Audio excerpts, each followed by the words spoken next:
Texas has more death penalty executions than any other state. Well, several state lawmakers are working to halt executions to take time to study the entire death penalty system.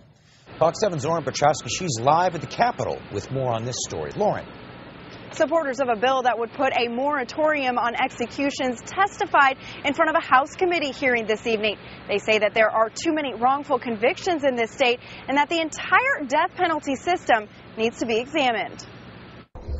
Former death row inmate Clarence Brandley recalls the time he spent behind bars. I spent almost 10 years on death row for a crime that I didn't commit. The crime, a rape and murder of a 16-year-old girl in Conroe in 1980. Brandley was nearly executed twice before a judge finally declared he was innocent and released him from jail. I had 2 execution dates.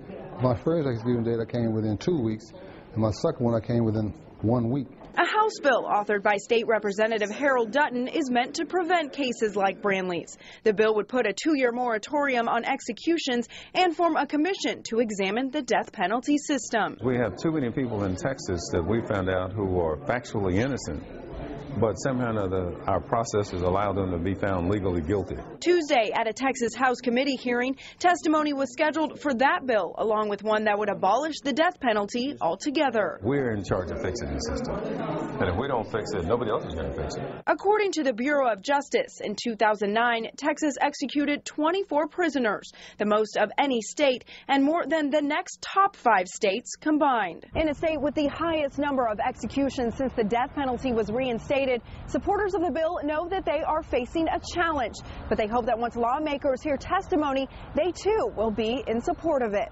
This is the time to act.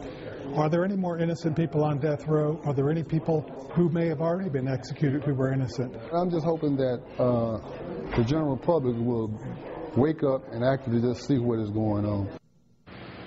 Now, testimony for House Bill 1641 was heard earlier at the House Criminal Jurisprudence Committee hearing tonight.